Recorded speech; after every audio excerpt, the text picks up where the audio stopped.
Why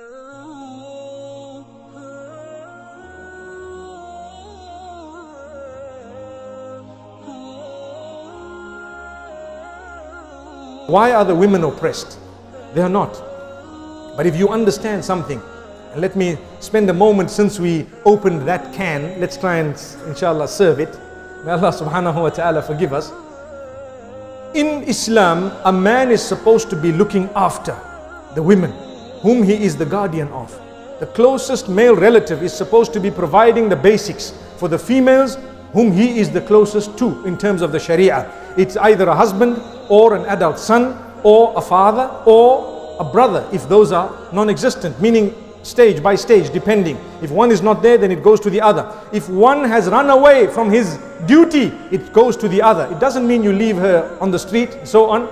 So a woman in actual fact does not really need money for anything that is necessity. If she has money, it's token for her own, I would term luxury. It's just hers. She doesn't actually have to look after someone with that wealth. She doesn't actually have to she's got no duties besides zakat to be paid with that wealth. But a man, if he has wealth, he's got duties, obligations.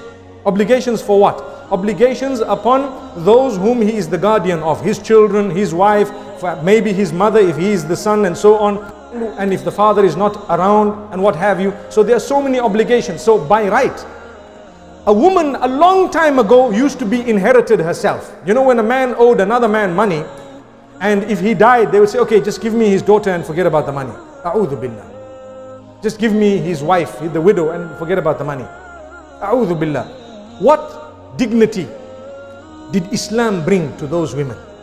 That is prohibited. It is wrong. It's haram.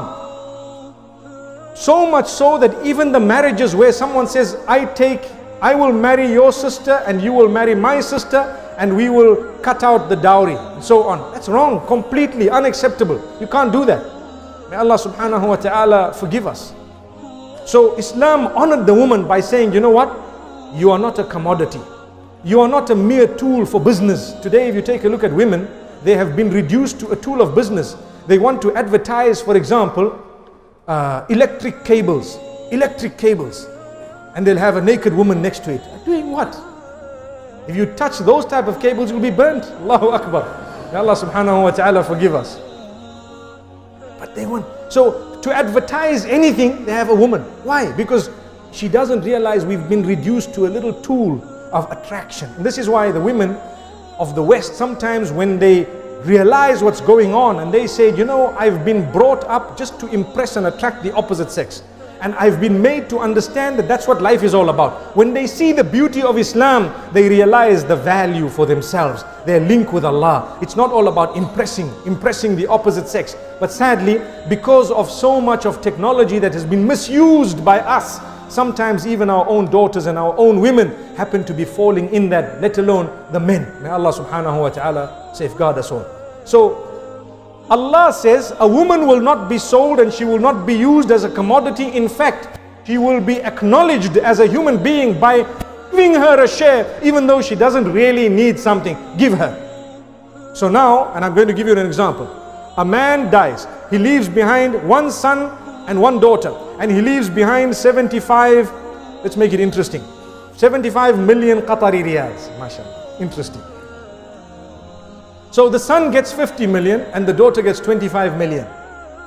And this daughter is the closest relative to the daughter, male relative, is that son, my brother. Because she's not married, her father's just passed away, she doesn't have any other brothers. This is the brother. So now what happens? Islam says, listen sister, that 25 million is yours.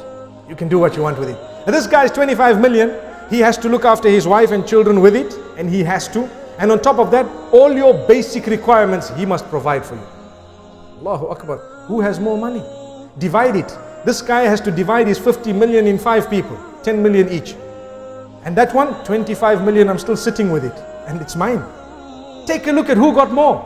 But people don't look as deep as that. And they find fault in the Quran because the men are not practicing upon that. We run away from our sisters. My sister, what will happen is when my dad dies, I'll try to steal even the 25 million from her. I will undervalue the property and say, oh sister, that property is only 1 million riyal.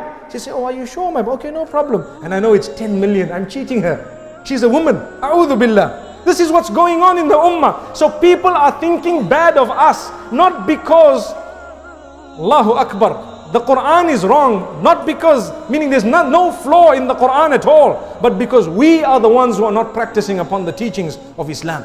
And we don't even want to know them. So you are supposed to be looking after them. Allahu Akbar.